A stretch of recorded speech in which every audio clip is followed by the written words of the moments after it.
السلام علیکم. تشریف رکھیے.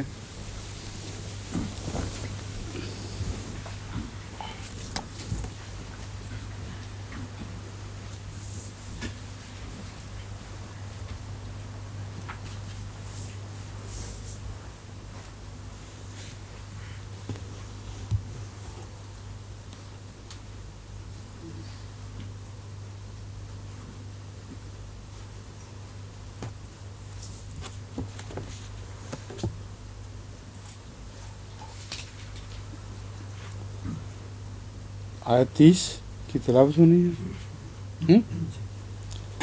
اعوذ باللہ من الشیطان الرجیم. اعوذ باللہ من الشیطان الرجیم. بسم اللہ الرحمن الرحیم. الم تر ان اللہ یولج اللیل فی النہار ویولج النہار فی اللیل وسخر الشمس والقمر كل يجري إلى أجل مسمى وأن الله بما تعملون خبير.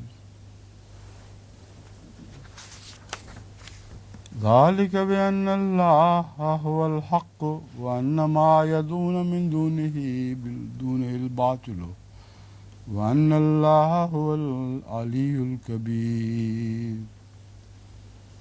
ألم تر أن الفلك تجري في البحر بنعمة الله ليريكم من آياته إن في ذلك لآيات لكل صبار شكور. وإذا غشيهم موج كالظلل دعوا الله مخلصين له الدين فلما نجاهم إلى البر فمنهم مقتصد وما يجهد بآياتنا إلا كل ختار كفور. يا أيها الناس اتقوا ربكم واخشوا يوما لا يجزي والد عن ولده ولا مولود هو جاز عن والده شيئا إن وعد الله حق فلا تغرنكم الحياة الدنيا ولا يغرنكم بالله الغرور. إن الله عنده علم الساعة وينزل الغيث ويعلم ما في الأرحام وما تدري نفس ماذا تكسب غدا وما تدري نفس بأي أرض تموت إن الله عليم خبير.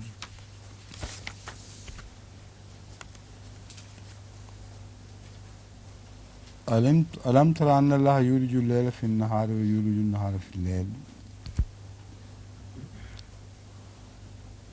اس آیت کی تشریح سے پہلے ایک نوٹ حاجی علی صاحب کا میرے سامنے ہے. میں نے کل پوچھا تھا کہ توسائر خدقہ کا کوئی ایسا ترجمہ اردو میں ہو سکتا ہے جو لفظوں کے قریب بھی ہو اور اصل مضمون کو صحیح بیان کرنے والا ہو. حاضری صاحب نے فیروز اللغات دیکھی ہے لیکن وہاں توسائر خدقہ کا مضمون تو نہیں مل سکتا، گال کا مضمون مل سکتا ہے. تو فروغ اللغات میں گال پھلانا، گال سجانا یہ لکھا ہوا ہے، یا گالوں میں ہوا بھر کر انہیں اونچا کرنا. تو کیا ہم یہ ترجمہ کر سکتے ہیں کہ اے مخاطب تو اپنے گالوں میں ہوا ڈال کر پھلا کر ان کو اونچا نہ کر؟ فیروز اللغات کتنے لوگوں کے پاس ہے جو وہ یہ دیکھیں گے اور معلوم کریں گے کہ اس لغو فکرے میں کوئی معنی بھی ہیں. اس لیے یہ بیکار کوشش ہے. اصل حقیقت یہی ہے کہ توسائر خدقہ کا جو بھی ترجمہ کریں آپ، اسے لفظوں کے قریب رہتے ہوئے گال پھلانا، گال سجانا وغیرہ کہہ کر کوئی پیغام بھی ترجمہ پڑھنے والوں کو نہیں دے سکیں گے. اس لیے ضروری ہے کہ اس کا تشریحی ترجمہ کیا جائے.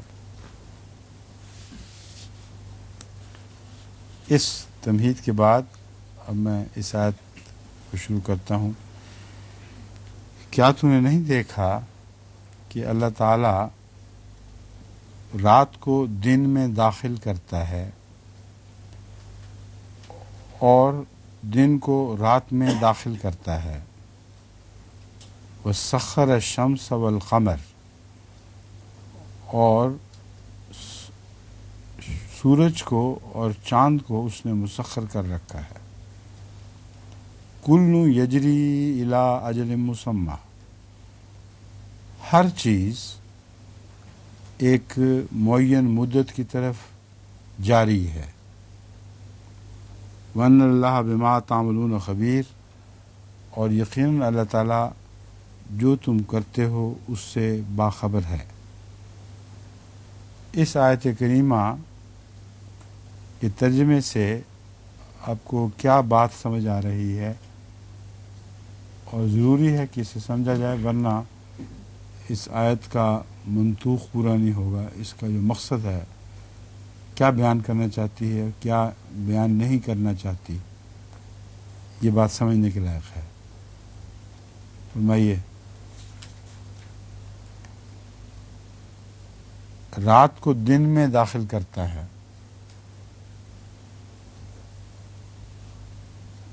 رات کو کیسے دن میں داخل کرتا ہے؟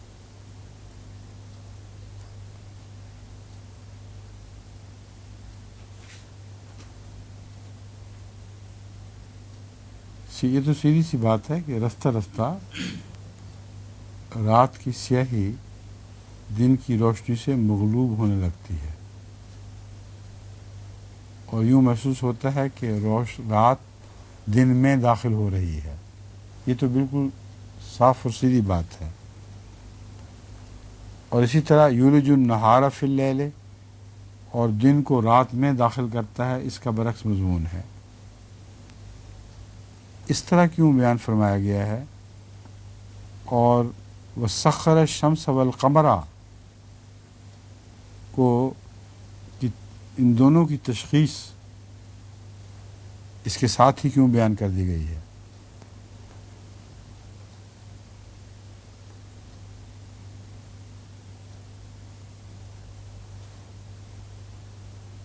اس کے بعد یہ کیوں فرمایا کل یجری الی اجل مسمى؟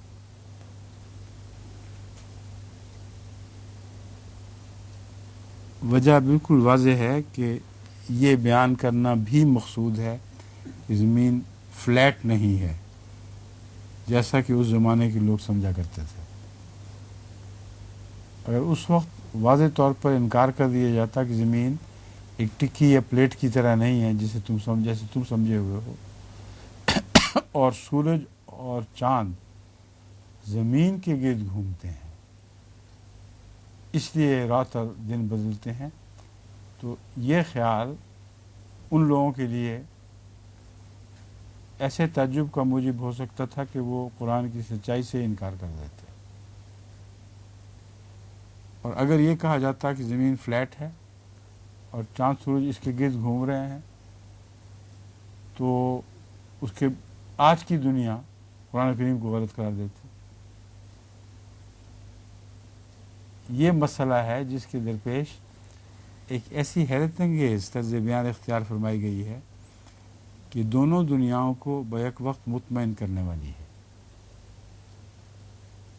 یعنی پرانے زمانے کا رابطہ اس زمانے سے کرتی ہے یہ آیت، اور ذہنوں کو بے وجہ ایک ایسا چیلنج نہیں دیتی جسے وہ اگر قبول کر لیں تو پہلے زمانے کے لوگوں کے لیے بھی خدا کا انکار اس کا نتیجہ نکلے، یا دوسرے زمانے کے لوگوں کے لیے بھی اللہ تعالیٰ کا انکار اس چیلنج کو قبول کرنے کے نتیجے میں پیدا ہو.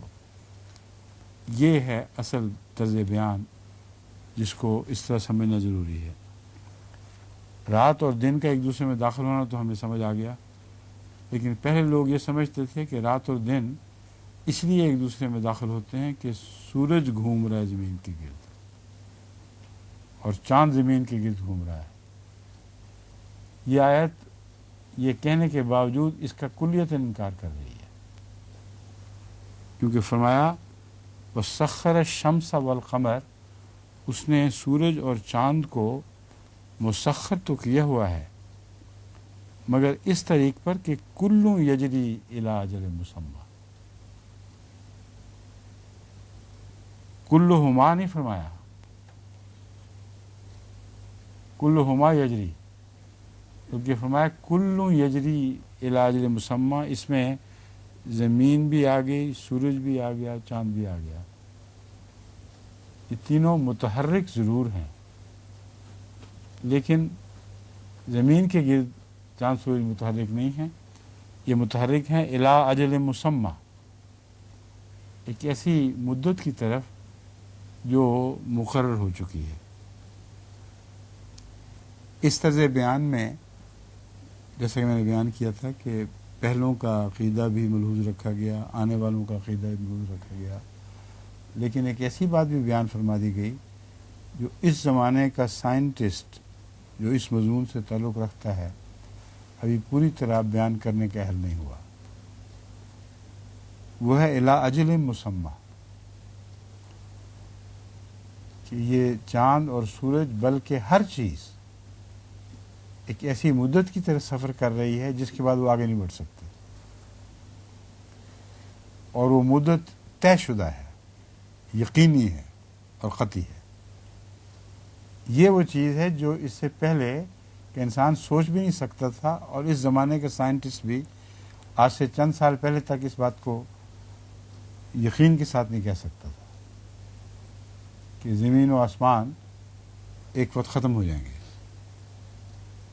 اور یہ چیز جو ہے اس نے وہ تصور پیدا کیا ہے کہ ڈسٹرکٹیبلٹی آف ایٹم نہیں بلکہ ڈسٹرکٹیبلٹی آف پروٹونز بھی ایک یقینی عمل ہے. اس پر ساری دنیا میں لیبارٹریز بنائی گئی ہیں. یہ تو عقیدہ ہو چکا ہے کہ میٹر نے ڈسٹرائے ہونا ہے. جس میٹر کو وہ سمجھتے تھے کہ یہ کبھی تباہ نہیں ہو سکتی، پہلے وہ ایٹم سمجھا کرتے تھے، پھر ایٹمی دور میں آ کے کہا نہیں ایٹم تو ضرور تباہ ہو سکتے ہیں لیکن پروٹونز نہیں ہو سکتے، جن کا چارج برابر ہے، منفی اور مثبت چارج دونوں میں ایک جیسا ہے، وہ کبھی تباہ نہیں ہو سکتے. اب 100% سائنسدان یہ تسلیم کر چکے ہیں کہ پروٹون تباہ ہو سکتے ہیں، صرف اس کا عملی ثبوت نہیں دے سکتے ابھی تک، اور وہ ثبوت کہیں کہیں سر اٹھانے لگا ہے، اب باہر سر نکالنے لگا ہے.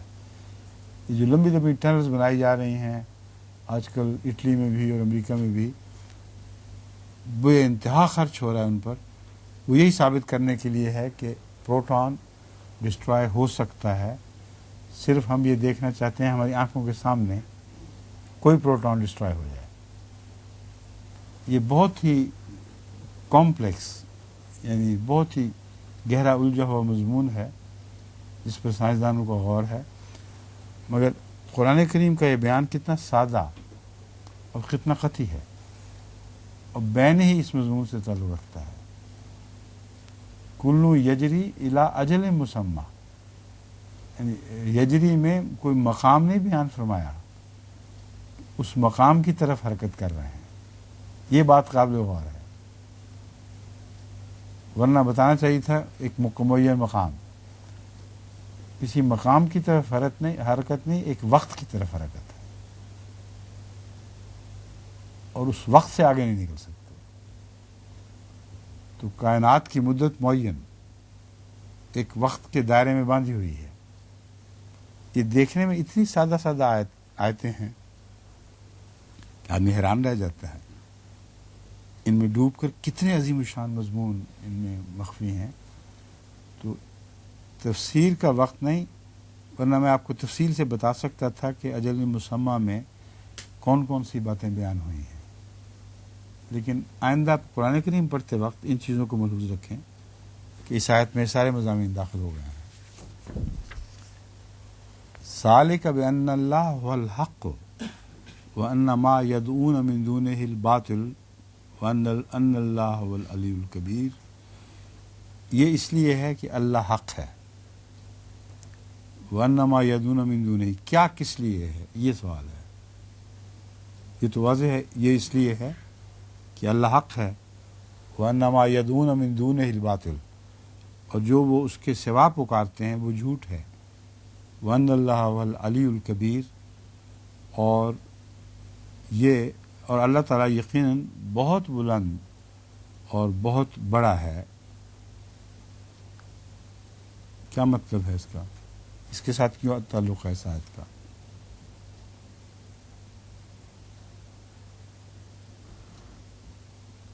یہ مضمون اس لیے بیان کیا جا رہا ہے، یہ طرز بیان اس لیے اختیار کی جا رہی ہے کہ یہ بات کھل جائے کہ قرآن جس کا کلام ہے وہ حق ذات ہے، وہ تمام امور کو گہرائی سے جانتی ہے، اور وہ جو اس کے سوا پکارتے ہیں ان کے پاس جہالت یا لا علمی کے سوا کچھ بھی نہیں، اور جو وہ تصور بنائے ہوئے ہیں زمین آسمان کا وہ جھوٹ ہے، جو تصور انہوں نے غیر اللہ سے حاصل کیا ہے وہ بالکل لغو اور بے حقیقت ہے۔ یہی سچ بات ہے جو بیان کی جا رہی ہے، اور یہ بات عملاً تو پوٹینشلی اب بھی ثابت کر سکتی ہے کہ یہ خدا کا کلام ہے، لیکن آئندہ آنے والے زمانے میں یہ بات کھل جائے گی خوب، اور یہ بات اہل علم پر روشن ہو جائے گی۔ وَأَنَّ اللَّهَ هُوَ الْعَلِيُّ الْكَبِيرُ، اور اللہ بہت بلند ہے اور بڑا ہے۔ العلی کیوں فرمایا ہے یہاں؟ کیوں جناب؟ انڈونیشیا بعض لوگ کہہ سکتے ہیں کہ یہ مضامین تو ان لوگوں کو اس وقت سمجھ ہی نہیں آئے تھے، تو فائدہ کیا ہوا؟ اللہ تعالیٰ اس بات کا محتاج نہیں ہے کہ کوئی اس کے کلام کی ہر چیز کو ہر وقت سمجھے، ہر زمانہ اس سے واقف بنے، وہ اس بات سے علی ہے۔ اور یہ بات قرآن کریم کے دائمی ہونے کے حق میں بھی ایک دلیل ہے کہ اس کا سب کچھ اس وقت ظاہر نہیں ہو گیا جس وقت یہ نازل ہو رہی تھی۔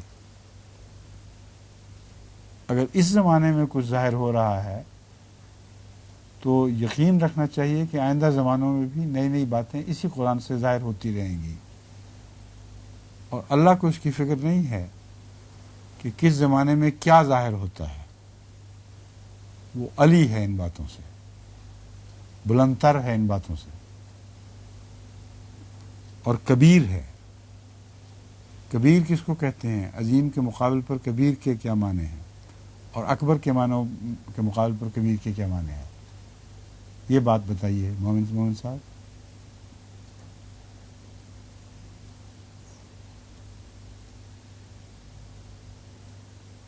اکبر میں کسی چھوٹی چیز کا تصور پایا جاتا ہے جو خود بڑی ہو اور اس سے بھی بڑی ہو چیز، تو اسے اکبر کہیں گے۔ کبیر ایک صفت مشبہ کہتے ہیں اس کو، اسم مشبہ یا ہاں صفت مشبہ، یہ ایک ایسا کمپلیمنٹ ہوتا ہے جس میں موازنہ کوئی نہیں کیا جاتا۔ کبیر کہتے ہی اس بڑی ذات کو ہیں جس کے بعد چھوٹے بڑے کا خیال ہی نہیں آتا، وہ وہی ہے، اور اس کا کبر اس کی ذات میں ہر طرف پھیلا ہوا ہوتا ہے، سارے زمانے پہ محیط ہوتا ہے۔ اس لیے لفظ کبیر سن کر یہ وہم بھی انسان کے دماغ میں نہیں گزرتا کہ اس سے بھی بڑا کوئی ہو سکتا ہے، اور لفظ کبیر سن کر یہ وہم زمانے میں یہ انسان کے ذہن میں نہیں اٹھتا کہ جو سپیس ہے، جو جگہ کا تصور، مکان کا تصور ہمارے دل میں ہے، اس وسیع تر تصور میں کوئی جگہ بھی اس کے کبر سے خالی ہو سکتی ہے۔ ہر وسعت مکانی پر وہ حاوی ہے اور ہر جگہ وہ کبیر ہے۔ تو اس پہلو سے خدا تعالیٰ کو یہاں کبیر کہنا گزشتہ آیت کی نسبت سے ایک بہت اہمیت رکھتا ہے کہ اللہ کو وہ کبیر پائیں گے یعنی ساری سپیس پر محیط پائیں گے، اور اس کا علوف بھی اسی طرح تمام سپیس پر محیط ہے جیسا کہ اس کا کبر محیط ہے۔ یہ ایک استنباط ہے جو اس آیات کے، اس صفات کے جوڑے سے نکالا جا سکتا ہے یا کیا جا سکتا ہے۔ الم تر ان الفلک تجری فی البحر بنعمت اللہ، کیا تو نے نہیں دیکھا یا کیا تو نہیں جانتا کہ الفلک کشتیاں چلتی ہیں فی البحر سمندر میں، بے نعمت اللہ اللہ کی نعمت کے ساتھ، لیریکم من آیاتہ تاکہ وہ تمہیں اپنے نشانات دکھائے۔ نعمت کیا ہے جس کے ساتھ کشتیاں چلتی ہیں؟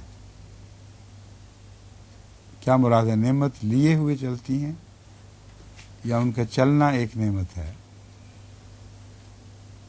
بے نعمت اللہ میں دونوں مضامین بیک وقت بیان ہوئے ہیں۔ وہ اللہ کی نعمت ہے انسانوں، اے انسانوں تم پر اللہ کی نعمت ہے کہ کشتیاں تمہیں لیے ہوئے چلتی ہیں، اور وہ دنیا کی نعمتیں جو تمہیں عطا ہوتی ہیں وہ تم ان کشتیوں میں ڈال کر سمندر کے سفر اختیار کرتے ہو۔ چنانچہ تمام بار برداری کا کام جو کشتیوں سے کیا جاتا تھا، دراصل جن کی خاطر کشتیاں ایجاد کی گئیں، اول طور پر سفر میں انسانوں کے منتقل ہونے کے لیے کشتی ایجاد نہیں ہوئی تھی۔ کشتی کی ایجاد کا گہرا تعلق بار برداری سے ہے، خواہ وہ دریاؤں میں ہوں یا سمندروں میں ہوں۔ آسانی سے بوجھل چیزوں کو ایک جگہ سے دوسری جگہ منتقل کرنا پیش نظر تھا، جس کی وجہ سے سمندری راہ اختیار کی گئی، اور نعمت کو ایک جگہ سے دوسری جگہ منتقل کرنا نامقصود ہوتا تو شاید کشتیاں بنتی بھی نہ، کھیل کود کے لیے بن جاتی، مگر نظر یہی آتا ہے کہ کشتی کا آغاز محض خدا تعالیٰ کے انعامات کو ایک جگہ سے دوسری جگہ منتقل کرنے کے نتیجے میں پیدا ہوا ہے۔ بس یہاں لفظ بے میرے نزدیک دونوں معنوں میں بیک وقت استعمال ہوا ہے کہ کیا تم نے نہیں دیکھا کہ سمندر میں کشتیاں چلتی ہیں، بے نعمت اللہ ہے، ان کا چلنا ہی ایک نعمت ہے، اور اللہ تعالیٰ کے احسان کے نتیجے میں وہ چلتی ہیں، اور چلتی اس لیے ہیں کہ خدا کی نعمتوں کو ایک جگہ سے دوسری جگہ منتقل کریں۔ لیریکم من آیاتہ، اور اس دوران ایک مزید فائدہ یہ بھی ہے کہ وہ سمندر میں جو اللہ تعالیٰ کی آیات دکھائی دیتی ہیں، بسا اوقات وہ خشکی پہ دکھائی نہیں دیتی۔ سمندر میں حیرت انگیز جو کائنات کے، یوں کہنا چاہیے کہ حیرت انگیز طبی قوانین جو موسموں سے اور موسموں کے عدل بدلنے سے یا بادلوں کے اٹھنے سے یا زلزلوں کے آنے سے تعلق رکھتے ہیں، یہ امور جتنے سمندر میں سمجھ آ سکتے ہیں اتنے سمندر سے باہر سمجھ نہیں آ سکتے۔ سمندر میں حیرت انگیز باتیں ہو رہی ہیں۔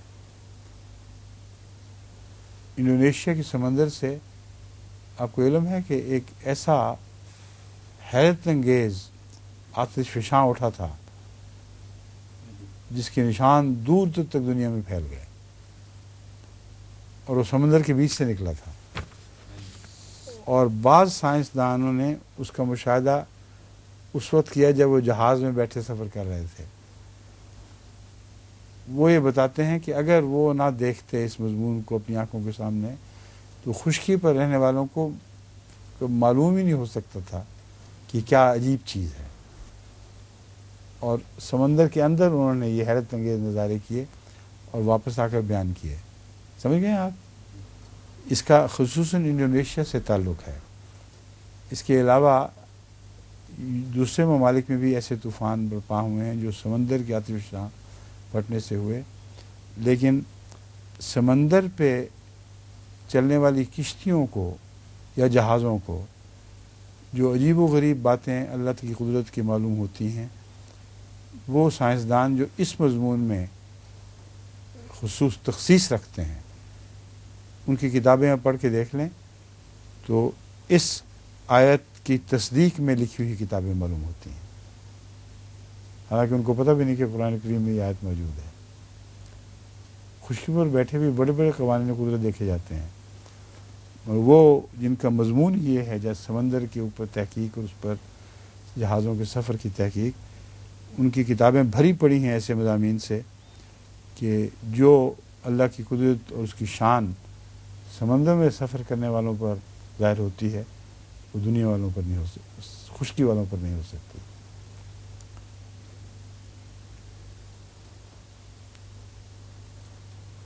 لیریکم ان فی ذلک لآیات لکل صبار شکور،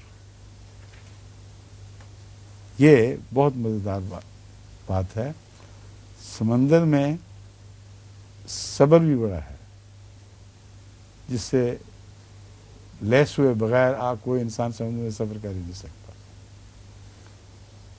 اور اگر کوئی صبار ہوگا تو وہی توفیق پائے گا سمندر کے عجائبات کو قریب سے دیکھنے کی، اور صبار ہوگا تو وہ یہ خطرہ مول لے گا کہ ہوائیں کہیں ٹھہر ہی نہ جائیں، اور ٹھہری ہواؤں میں پھر کیا ہوتا ہے، پھر سمندر کیا کیا شانیں دکھاتا ہے۔ یہ سارے امور وہ ہیں جو صبار سے تعلق رکھتے ہیں، اور ساتھ ہی شکور۔ جتنا شکر سمندر کے طوفانوں میں گھرے ہوئے یا اس کی خاموشی اور اس کے سکون میں گھرے ہوئے انسانوں کو اپنی نجات سے ملتا ہے، ویسا شکر کی توفیق اور کسی کو کہیں نہیں ہو سکتی۔ اس لیے ایسا شخص ضرور شکور بن کے نکلتا ہے وہاں سے۔ لیکن اگر دنیا دار نہ ہو، اگر اللہ کی نعمتوں کو دیکھنے اور خدا کی ذات سے ایک تعلق رکھنے کی توفیق رکھتا ہو، تو اس پر اس آیت کا بہترین اطلاق ہوگا کہ سمندر اس کو صبر کے طریقے سکھائے گا اور شکور ہونے کا مضمون سمجھے گا۔ شکور ہوتا کیا ہے؟ وَإِذَا غَشِيَهُم مَوْجٌ كَالظُّلُلِ، اب سمندر کی ایک لہر دکھا دی ہے۔ وَإِذَا غَشِيَهُم مَوْجٌ كَالظُّلُلِ، اور جب انہیں کوئی سمندر کی موج اس طرح کی ڈھانپ لیتی ہے کہ جیسے اندھیروں نے اسے ڈھانپ لیا، جو تہ در تہ ہوں۔ کالظلل میں ایک اندھیرا نہیں بلکہ متعدد اندھیرے بیان فرمائے گئے ہیں، اور متعدد اندھیروں کے ڈھانپنے کا مضمون جیسا سمندر میں انسان پر کھلتا ہے، خشکی پر کبھی بھی نہیں کھل سکتا۔ یہ بھی ہوتا ہے بعض وقت کہ ایک دن بہت گہرے بادلوں کی وجہ سے رات میں بدلتا ہوا دکھائی دیتا ہے، مگر سمندر کے اندھیرے تو تہ در تہ توہمات کے بھی اندھیرے ہیں، اور انسان دیکھتا ہے بادلوں پر بادل چڑھے ہوئے، اور ایسی تاریکی طاری ہو گئی ہے کہ سمجھتا ہے کہ اب اس میں سے میں نکل نہیں سکتا۔ تو سمندر کے اندھیروں میں یہ شکور اور صبار والا مضمون زیادہ سمجھ آئے گا۔ اس وقت دعوا اللہ مخلصین لہ الدین، اس وقت یہ لوگ اللہ تعالیٰ کو دین میں خالص ہو کر پکارتے ہیں۔ جتنے اندھیرے بڑھتے ہیں اتنا ہی خدا کو خالص ہو کر پکارنے کی توفیق ملتی ہے، لیکن اپنے تجربے سے آپ دیکھ لیں کہ بارہا بادل اٹھے ہیں، آندھیاں اٹھی ہیں، اور آپ اندھیروں میں ڈوب گئے ہیں، لیکن کبھی بھی ایسا نہیں آپ دیکھیں گے کہ اچانک اللہ کو مخلصین لہ الدین پکارنا شروع کر دیں۔ وہ بھی جو کافر ہوں اور وہ بھی جو مومن ہوں، مگر سمندر میں ہر ایک اس حال میں پہنچ جاتا ہے کہ مخلصین لہ الدین ہو کے پکارنے لگتے ہیں، کیونکہ جانتا ہے کہ اندھیروں سے نجات ممکن نہیں ہے، ہو سکتا ہے وہ مر جائے، فنا ہو جائے، تباہ ہو جائے. اور یہ خوف اور وحشت خشکی پر ان اندھیروں سے وابستہ نہیں ہے، لیکن سمندر کے اندھیروں سے ہے. چنانچہ فلما نجاہم الی البر فمنہم مقتصد، ان کی نجات خشکی سے وابستہ ہے. اس لیے خشکی کے اندھیروں کی بات نہیں ہو رہی، خشکی تو ان کو نجات دے گی. وہ سمندر کے اندھیرے ہیں جن سے بھاگ کر وہ خشکی پر پناہ ڈھونڈتے ہیں.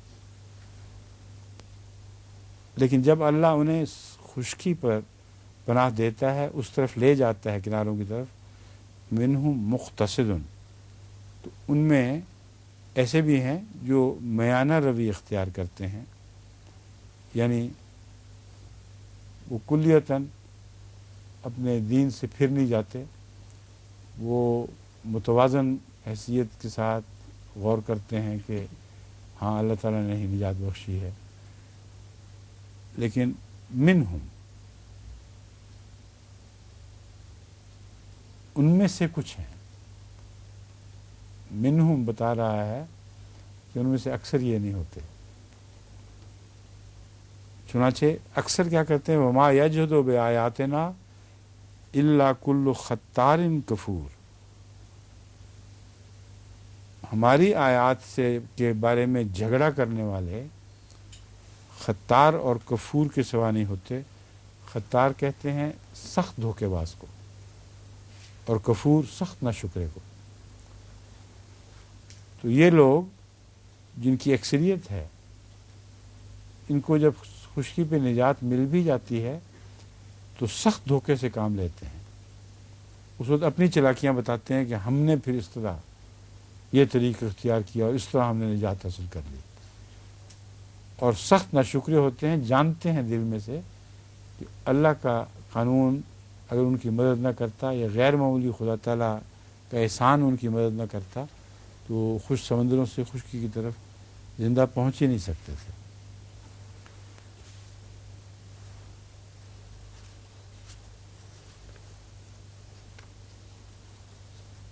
سخت دھوکے باز اس لیے کہا گیا ہے کہ اندر کا حال ان کو معلوم ہے. یعنی یہ لوگ بیچ میں جانتے ہیں کہ ان طوفانوں اور ان مسائل سے، مشکلات سے خدا تعالیٰ کی قدرت کے سوا کسی کو نجات میسر نہیں آ سکتی. آج بھی یہی حال ہے. تو سمندر اپنے جوش دکھاتا ہے تو کسی کی کچھ پیش نہیں جاتا. بڑے سے بڑے جہاز ان فن غرق ہو جاتے ہیں. وہ عجیب فینومینان ہے. سمندر میں پھنسا ہوا جہاز جو ہے وہ ایک تنکے کی طرح اس میں متحرک ہوتا ہے اوپر نیچے، اور طوفان زیادہ دیر رہے تو کسی جہاز کے کچھ پیش نہیں جا سکتی. تمام جدید آلات بالکل ناکام اور نامراد ہو جاتے ہیں. اور سمندر میں پیدا ہونے والے واقعات ہوائی جہازوں کو بھی بیکار کر دیتے ہیں. عجیب و غریب چیز ہے سمندر. پچھلے چند سال پہلے جو طوفان اٹھا تھا انڈونیشیا کے کنارے پر کہیں سمندر میں، اس وقت ایک جہاز آسٹریلیا جا رہا تھا اسی راستے سے، اور اچانک کپتان نے دیکھا کہ کچھ دھند سی ہے، کچھ اندھیرا سا ہے جو رفتہ رفتہ ان پر غالب آ گیا. اندھیرے میں اس جہاز کا سفر کرنا ممکن ہے. ہر قسم کے اندھیروں سے جو کپتان ہیں وہ واقف ہوتے ہیں، لیکن جہاز کے سارے آلات کا اس اندھیرے میں کام بند کر دینا یہ ایک نئی بات تھی. چنانچہ کپتان نے اپنے مسافروں کو کہا کہ آپ فکر نہ کریں، تسلی رکھیں، ہم اس اندھیرے سے نکل جائیں گے. یعنی ایک عام طوفان ہے گویا کہ. لیکن واقعہ یہ تھا کہ سارے آلات کام بند کر چکے تھے اور جہاز تیزی کے ساتھ نیچے کی طرف جا رہا تھا.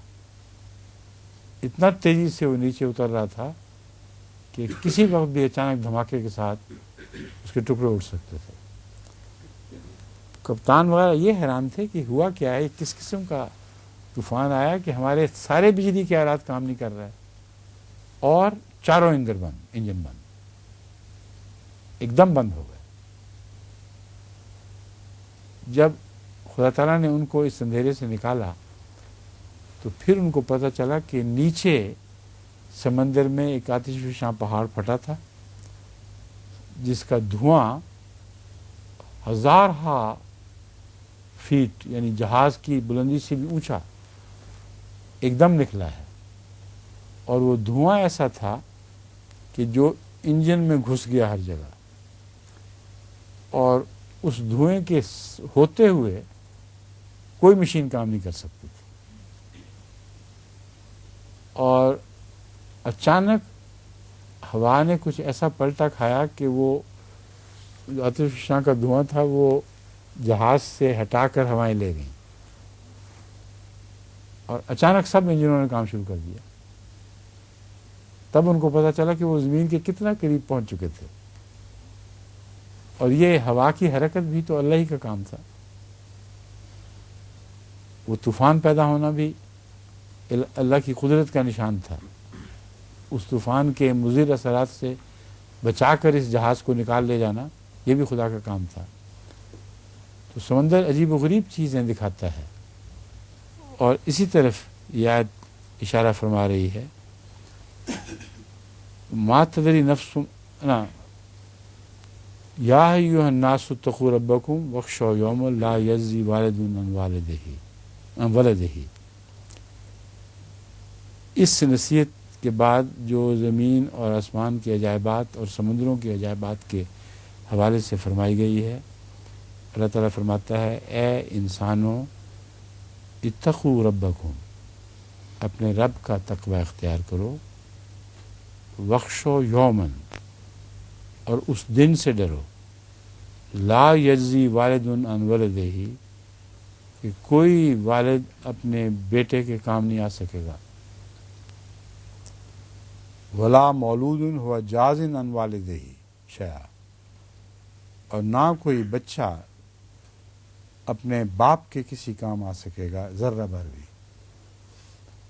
اب اس مضمون کا بھی پچھلے مضمون سے گہرا تعلق ہے.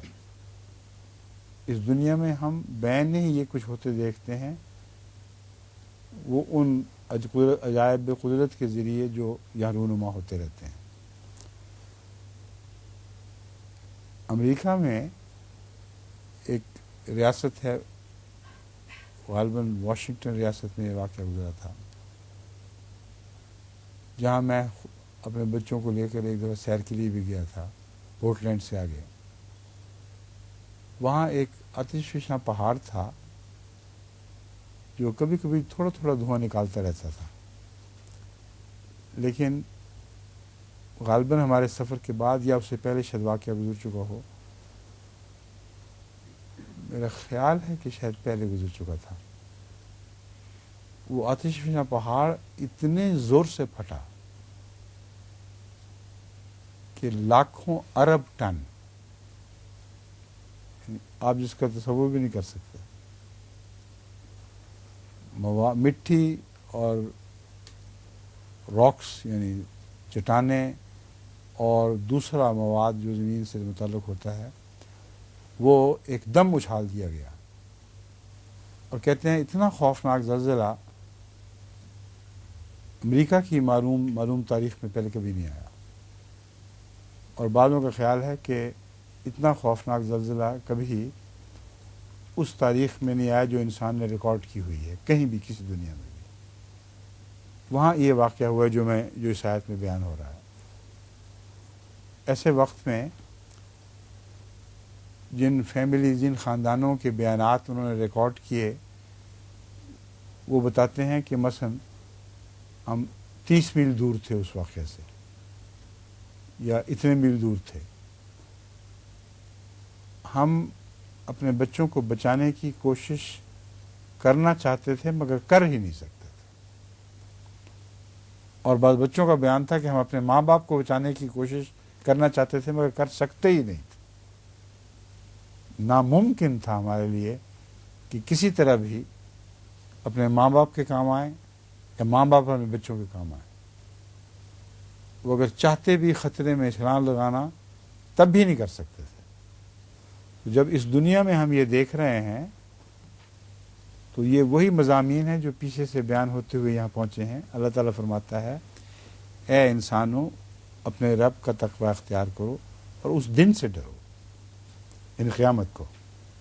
اس دنیا میں بھی ایسا دن آ سکتا ہے مگر قیامت کو تو لازماً آئے گا کہ جب کوئی باپ اپنے بچے کے کام نہیں آ سکے گا، کوئی بچہ اپنے ماں باپ کے کام نہیں آ سکے گا. ان وعد اللہ حق، ان وعد اللہ حق، اللہ کا یہ وعدہ یقیناً سچا ہے. یہ دعویٰ ہو نہیں سکتا تھا اگر اس دنیا میں انسان اس وعدے کو اپنی آنکھوں کے سامنے سچا ہوتا ہوا نہ دیکھتا. اس لیے وعد اللہ حق فرمایا گیا ہے کہ تم اگر زمین و آسمان پر غور کرو جیسے کہ ہم نے بیان کیا ہے پہلے، تو تم لازماً یہ گواہی دینے پر مجبور ہو گئے کہ اللہ کا یہ وعدہ سچا ہے. اس دنیا میں ہم یہ ہوتا دیکھ سکتے ہیں تو آخرت میں کیوں نہ ہوگا. فلا تغرنکم الحیات الدنیا ولا یغرنکم باللہ الغرور، بس تمہیں دنیا کی زندگی کسی دھوکے میں مبتلا نہ کرے کہ گویا تم ہی مالک ہو، اور نہ ہی شیطان تمہیں اللہ کے بارے میں کسی دھوکے میں مبتلا کرے. یغرنکم باللہ الغرور، الغرور شیطان کو کہتے ہیں جس کا تکبر جھوٹا، جو محض اپنے وہم میں ہی اپنے آپ کو بڑا بنائے ہوئے ہے، اور یہ دھوکہ ہے. بس مجسم دھوکہ مجسم حق کے مقابل پر رکھ کے دکھا دیا گیا ہے. الحق وہ ہے جس نے یہ باتیں بیان کی اور جس نے پیدا کی، اور الغرور وہ ہے جو محض غلط دھوکے کی باتیں پیش کرتا ہے اور الحق کے خلاف استعمال کرتا ہے.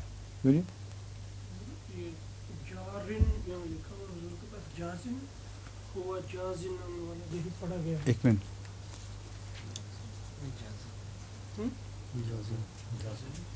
جار تو کہیں نہیں ہے، جازن ہے. ولا مولود ہوا جازن ان والدہ، اس میں بھی جار لکھا ہوا ہے، اس میں بھی جار لکھا ہوا ہے. جاز ہے کیا اصل؟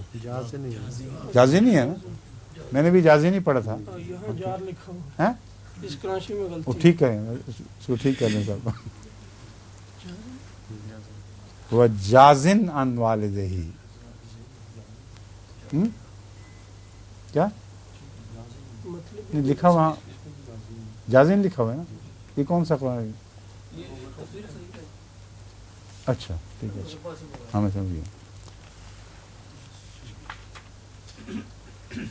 اب اس کے بعد اللہ تعالیٰ نے چونکہ دنیا اور آخرت کے مضامین دونوں اکٹھے فرما دیے ہیں.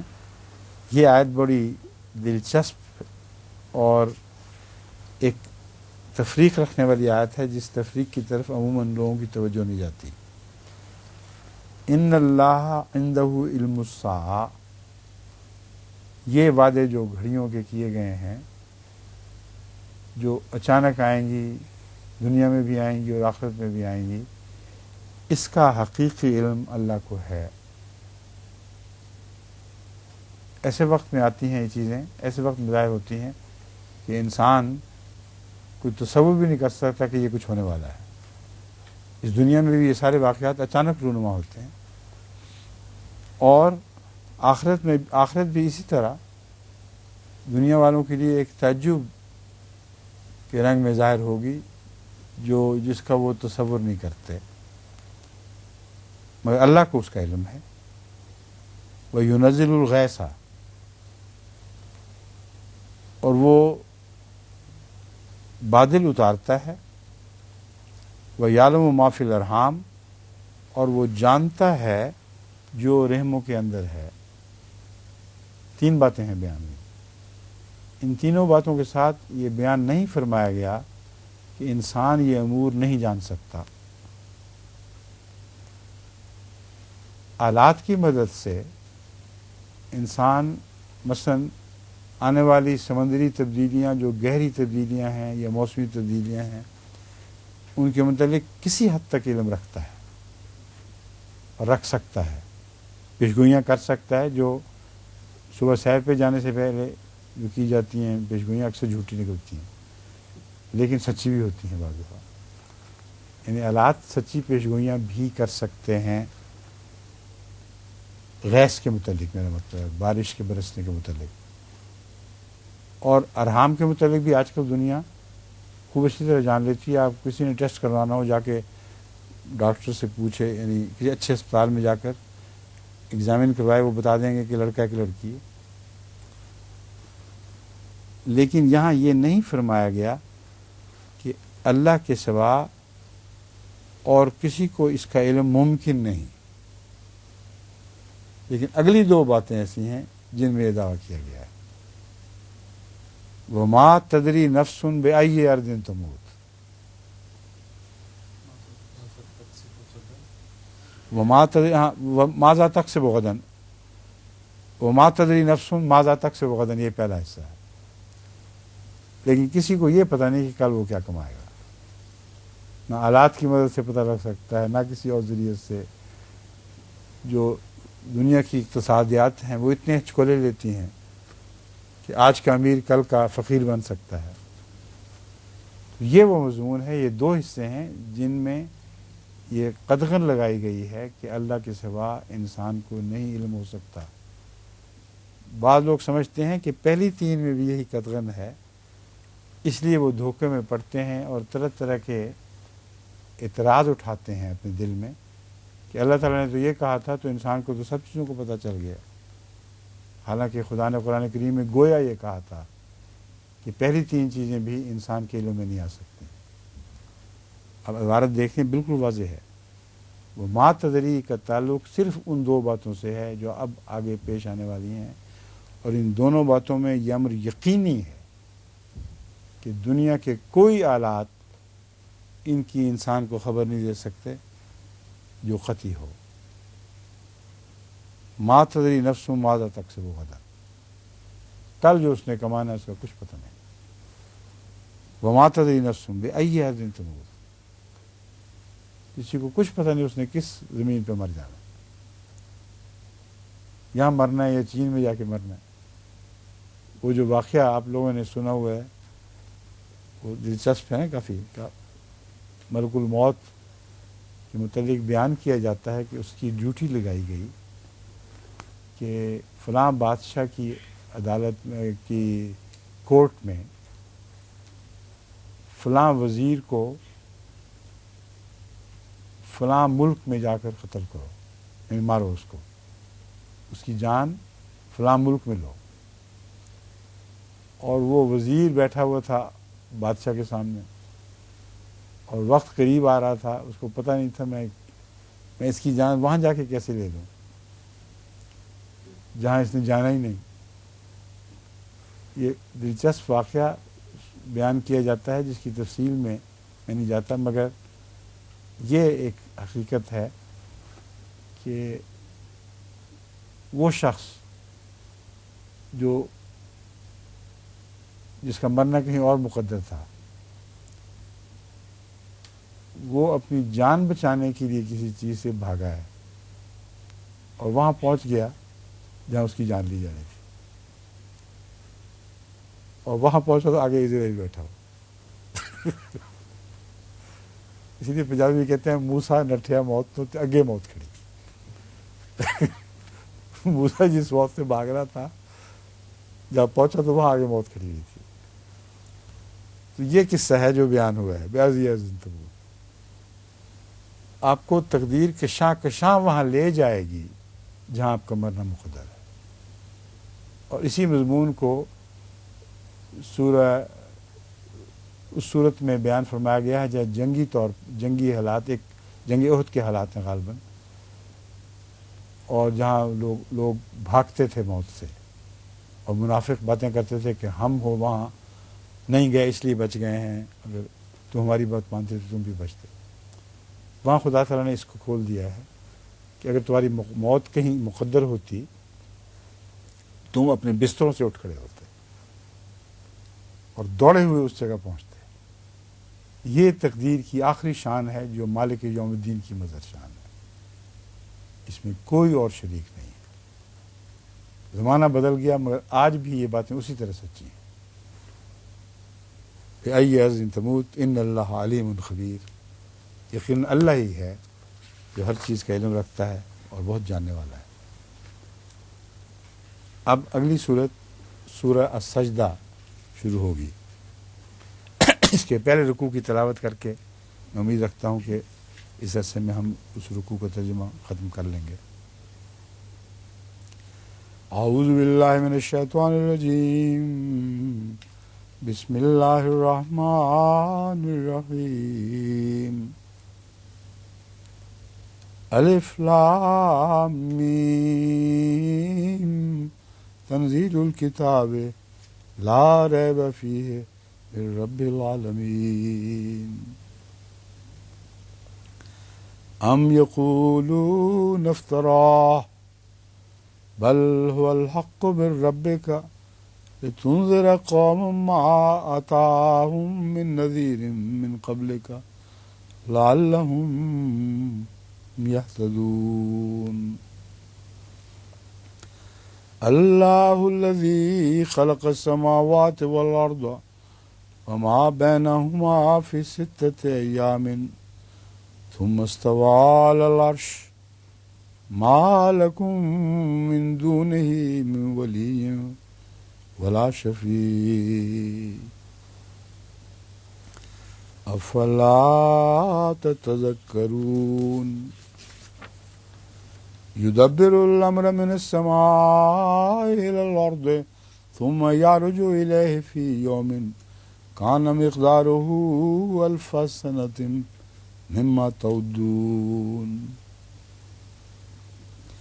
ذلک عالم الغیب والشہادۃ العزیز الرحیم الذی احسن کل شیء خلقہ وبدأ خلق الإنسان من طين ثم جعل نسله من سلالة من ماء مهين ثم جعل من سلالة من ماء ثم جعل نسله من سلالة من ماء مهين ثم سواه ونفخ فيه من روحه وجعل لكم السمع والابصار والافئدة قليلا ما تشكرون. وقالوا أإذا ضللنا في الأرض أإنا لفي خلق جديد بل هم بلقاء ربهم كافرون. قل يتوفاكم ملك الموت الذي وكل بكم ثم إلى ربكم ترجعون.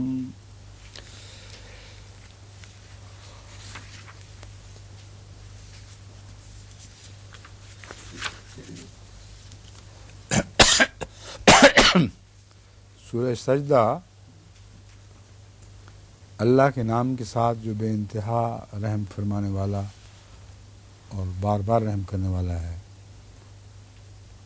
میں ہوں اللہ سب سے زیادہ جاننے والا.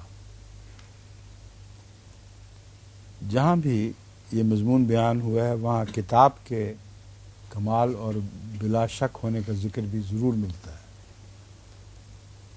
یہ وہی آیات ہیں جن سے سورہ بقرہ کا آغاز ہوا اور جہاں جہاں بھی ان آیات سے کسی صورت کا آغاز ہوا وہاں یہ مضمون آپ ایک قدر مشترک کے طور پر پائیں گے کہ اللہ کے علم کے کامل ہونے کے ساتھ سب سے زیادہ جاننے والا ہو جب بیان کیا جاتا ہے تو کتاب کا مضمون بھی اس کے ساتھ خود بخود آ جاتا ہے جس سے ریب کی نفی کی جاتی ہے.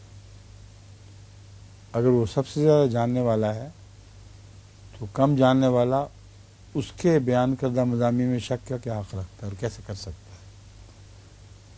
جہاں اور مضامین لا ریب فیہ کہ میں پہلے بیان کر چکا ہوں وہ یہ بات بھی اب یاد رکھنے کے لائق ہے.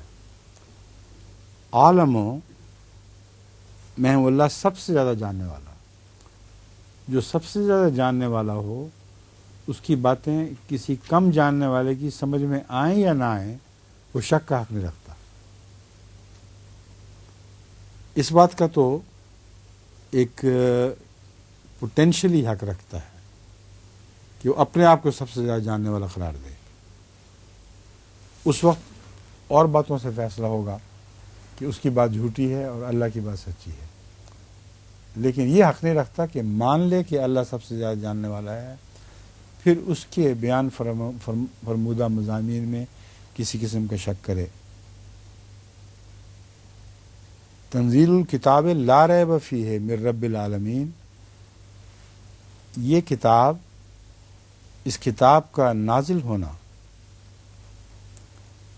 ایسا ہے کہ اس بات میں کوئی شک نہیں کہ من رب العالمین ہے، کہ تمام جہانوں کے رب کی طرف سے یہ کتاب نازل فرمائی گئی ہے. اس لیے اس کتاب میں لازماً تمام جہانوں کے ربوبیت کے مضامین ملتے ہیں، اور جس کتاب میں تمام جہانوں کی ربوبیت کے مضامین ملتے ہوں اس کے بارے میں یہ شک کیا ہی نہیں جا سکتا کہ رب العالمین کے سوا بھی کوئی اس کتاب کو نازل فرما سکتا ہے. اب یہ تعلق ہے پچھلی صورت سے جو بالکل واضح ہے. اس صورت میں تمام جہانوں کی ربوبیت کے سامانوں کا ذکر ہے، وہ کس طرح کیے جاتے ہیں سامان، اور یہیں سے یہ مضمون اٹھانے والی کتاب ہے. یعنی یہ صورت اسی سے مضمون اٹھاتی ہے. تنزیل الکتاب لا ریب فیہ من رب العالمین، لا ریب کا مضمون رب العالمین کے ساتھ واسطہ رکھتا ہے، اور اس وجہ سے یہ شک سے بالا ہو جاتی ہے کہ وہ ربوبیت جو عالمین کے رب کے سوا کسی سے ممکن نہیں ہے وہ نہ صرف دنیا میں دکھائی دیتی ہے بلکہ یہ کتاب اس کو جانتی ہے. اور اس پہلو سے عالم کا مضمون بھی بلا شک از خود ثابت ہو جاتا ہے. ام یقولون افترا، یہ کتاب ہے، کیا اس کتاب کے متعلق یہ لوگ کہتے ہیں کہ اس نے اپنی طرف سے گھڑ لی ہے. یعنی رسول اللہ صلی اللہ علیہ وسلم نے یہ کتاب اپنی طرف سے گھڑ لی ہے. بل هو الحق من ربک، بلکہ جیسا کہ بیان گزرا ہے یہ تیرے رب کی طرف سے حق ہے، اور تیرے رب کی طرف سے حق کہہ کر رب العالمین کا محمد رسول اللہ صلی اللہ علیہ وسلم سے خاص تعلق ثابت فرما دیا گیا. وہ رب العالمین، اس کا رب العالمین ہونا کتاب کی آیات سے ثابت ہے، اور یہ بات کہ تیرے رب کی طرف سے ہے یہ بات ظاہر کرتی ہے کہ ساری ربوبیت کا آخری مرکزی نقطہ تو ہے، اور حضرت صلی اللہ علیہ وسلم سے بڑھ کر خدا تعالیٰ کی ربوبیت کو اور کوئی نہیں جانتا تھا. اس لیے انسانی گواہی کے طور پر سب سے بڑے گواہ حضرت صلی اللہ علیہ وسلم ہے، کیونکہ آپ کو دنیاوی ربوبیت کا بھی علم عطا فرمایا گیا اور روحانی ربوبیت کا بھی علم عطا فرمایا گیا، بلکہ ربوبیت ایسی کی گئی کہ جس کے نتیجے میں رب العالمین رب محمد بن گیا اس ربوبیت کے نتیجے میں. اس لیے آپ سے بڑھ کر کوئی اس وقت اس بات کا گواہ نہیں تھا. اس یقین کے ساتھ فرض ہے کہ دنیا کو ڈرایا جائے. جب رسول اللہ صلی اللہ علیہ وسلم اس یقین کے پہاڑ پر قائم ہیں تو پھر آپ کا فرض ہے کہ لتنذر قوما ما اتاہم من نذیر من قبلک لعلہم یہتدون، کہ تو ڈرائے اس قوم کو جس کے پاس تجھ سے پہلے کوئی ڈرانے والا نہیں آیا. کیوں جی؟ عربوں میں کوئی ڈرانے والا آیا تھا کہ نہیں؟ پھر یہ کیوں؟ تاکہ اس قوم سے ڈرائے، اس قوم کو ڈرائے. وقت ختم ہو گیا، یہ ڈرانے والی باتیں کل کریں گے یا آئندہ جب بھی ہوگا، ٹھیک ہے؟ اچانک میری نظر پڑی وہاں تو وقت ختم ہوتا دکھائی دیا. اب کیمرہ تو ختم بند ہو گیا اب.